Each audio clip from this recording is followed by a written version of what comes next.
Okay, here we go. Mike, I'm going to move you over to say a quick hello. This is Mike LaFrance. He is of Easy Choice Home Insurance, wonderful to work with, and I'll be actually co-hosting a webinar with him in Q3. Say hi, Mike. And we are expecting another person, so if someone hops in, don't be surprised. My name is Nicole Kittredge. It's a pleasure to have all of you here today to go over the 5 top tips every homebuyer should consider. The technology has been a little wonky, so I might have to toggle back and forth quickly. Certainly nothing we can't handle. So let's dive right in. Slide number 2, cooperate. Here we go. Okay, so as I mentioned, I'm Nicole Kittredge. I've been helping clients with the home buying process for over 18 years, and it's such a pleasure to help people with what I think is often the biggest purchase of their lives. It certainly was for me. And our goal is to get clients through a stress-free process and get them to homeownership so they can start building wealth. Buying a home is one of the best investments I ever made, and I'm very passionate about this career and helping people. I just passed 6 years with Envoy. I can't believe it, really. It's one of the best companies I've ever worked for. We are a national company, so we have national strength, but local presence. So my processing team and underwriting team are all local and based out of Connecticut. You may know where you might like to live. Here we go with the slides being naughty. You may know where you might like to live, what type of property appeals to you, and when you have to move. Like, let's say our clients have a lease, Mike, and they have to, move by a certain date, but they're really paralyzed until they know how much they can afford. So tip number 1 is consider your budget. And there are many ways to budget. You can look up thousands of online budgets and utilize those. You can use Excel, which happens to be what I prefer. But getting a budget in place is definitely step number 1 for a home buyer. When my husband and I purchased our property, we stopped buying lunch out. We make coffee at home, and still since 2005, we've been making coffee at home every morning. When it comes to running estimates and applying for a pre-approval, people can apply right on my website, NicoleKittredge.com. Within 1 business day, I will get you very detailed mortgage information, payment breakdown, so that you can fit that into your budget. The most common question I'm asked is, what can I afford? And I think it should be flipped. Folks should be looking at their budget and telling me, I don't want to spend more than $1,500 a month, $2,500 a month, $3,500 a month. And based on their down payment, will back into what their purchase price should be. I don't know what your hobbies are, the distance between your employer and the property. That could change the gas you spend. So there's certainly lots to consider. And that's something I highly encourage people to do, is get their budget in order. The next tip is the realtor's role. And this is something that is definitely not a commonly spoken about topic, but it's a very important one to a buyer. And there's essentially representation involved with a realtor. There's seller representation and buyer representation. A seller is signing a contract with an agent, and that agent is basically promising, just like an attorney, to zealously represent that client and get them the best deal.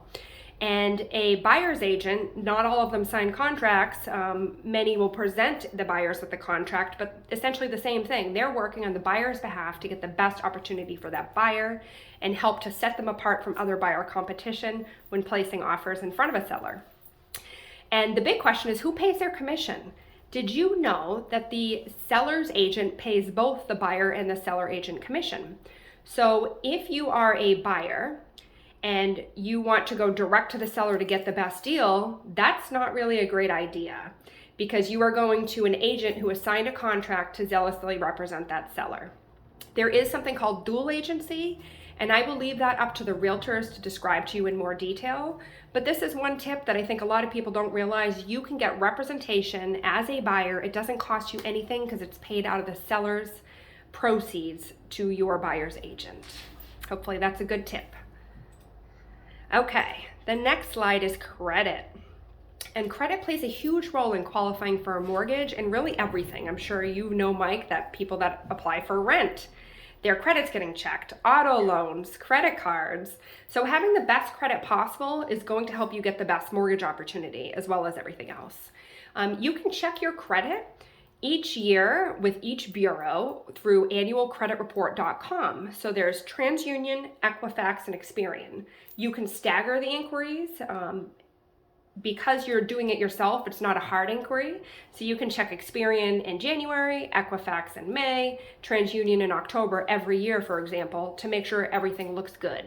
It's a scary statistic, but over 85% of credit reports, I believe that's a statistic, it might actually be higher, have errors. So it's a great idea to check annualcreditreport.com, make sure everything looks good. You can pay a little extra to actually see your scores too. We have resources for you. So there is an excellent credit expert I have referred family to, clients to. I think we're going on a decade of working together. And he's who I send clients to for questions. Sometimes he'll review credit and give free tips.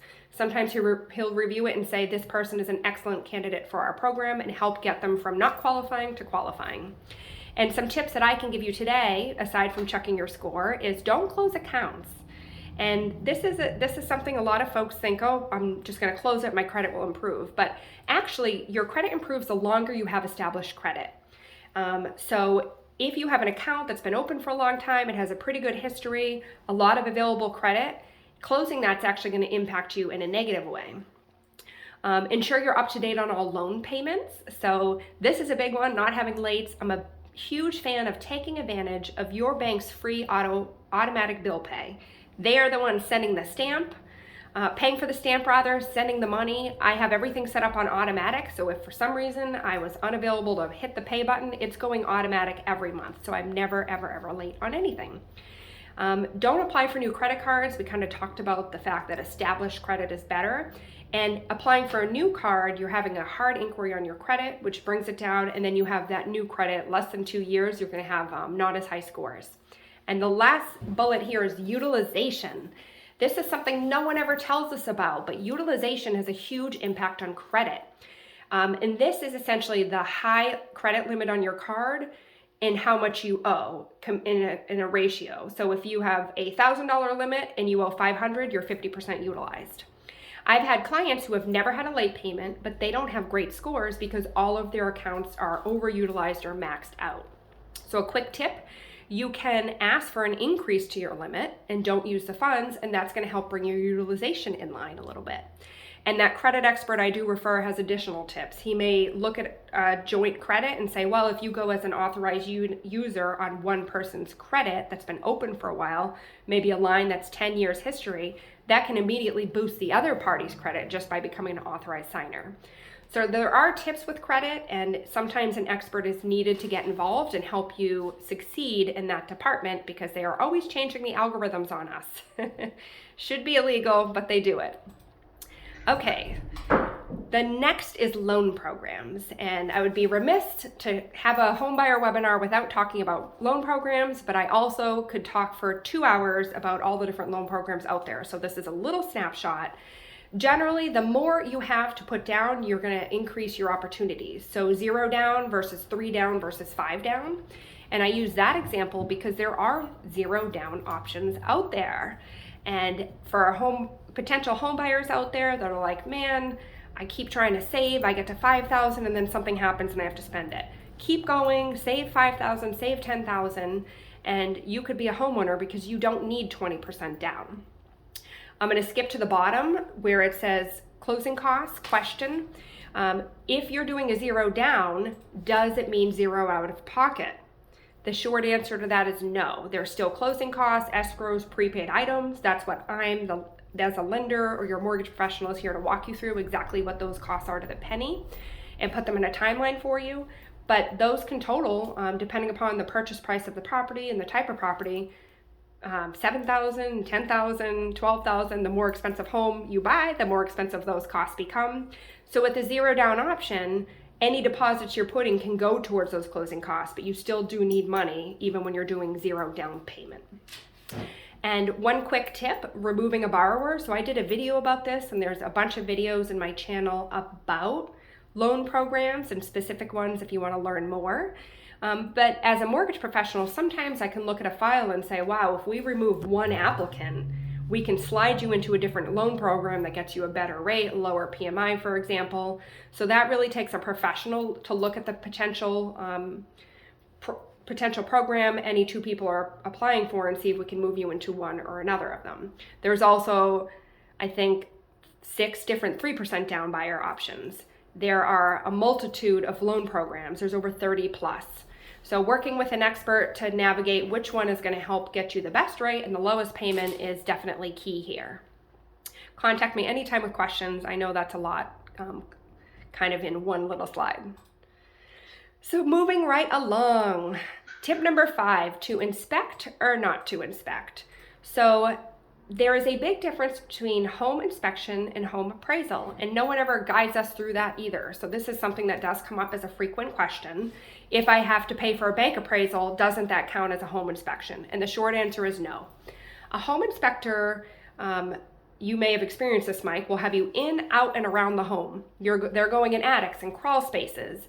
I recommend my clients, when I wish them luck the day before the inspection, to wear comfortable shoes, because especially if the weather's not cooperating, we don't want to be wearing cute heels like we're going to work. We want to be wearing mud boots. So the home inspector gives a very thick report that tells you how all the systems work. And some people have decided not to move forward with a home purchase after a home inspection. That personally happened to me. In that case, you do get the initial deposit you put down back, but you don't get the cost of the home inspector because they are doing a several-hour inspection on the property. The appraisal is different. So that's something we as a lender order, or the mortgage broker or the bank. We order the appraisal, and it's also a licensed party, just like a home inspector, but they're giving us a report that basically says what the value of the property is.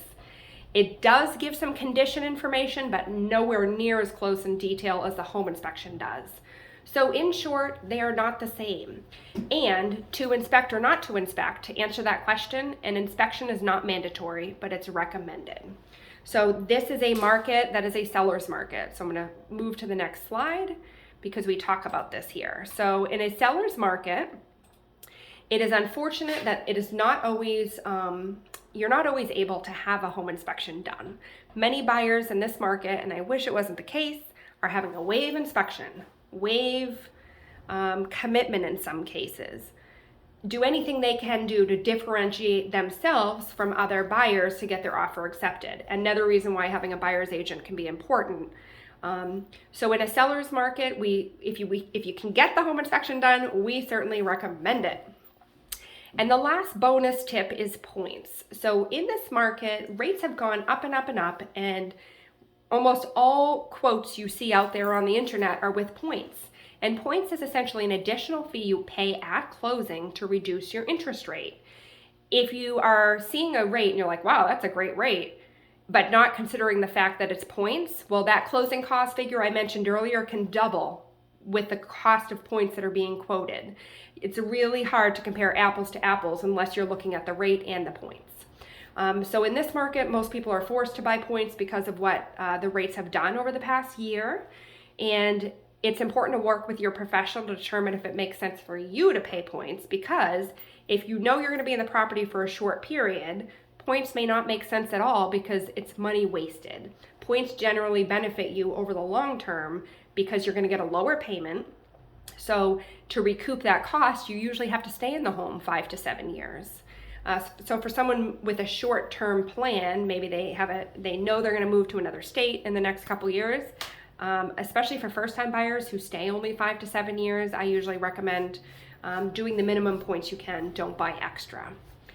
So that was a lot jammed into 5 slides. I will have this posted on my YouTube channel for you to watch, ask any questions. I'm always available for questions. I'm a little bit passionate about this, and I realize I can speak quickly. But the reason I bring this data to you is just because I didn't have it my first time around, and it's driven me to be helpful and put helpful information out there to people so they don't have the same experience that I have, which really I do remember feeling overwhelmed. I didn't understand the numbers. I didn't have a budget. I didn't have the best realtor. So these are all tips you can put into place now and set yourself up for success. So Mike, I'm going to move you over, say a quick hello. Do you have any questions for us, for me?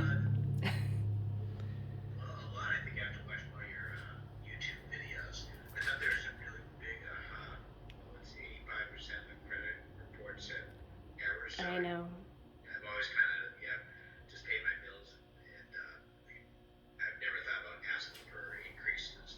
Yes. cars, which, but probably feel more walks as far as, well, there's a ton of options Yes. are set now.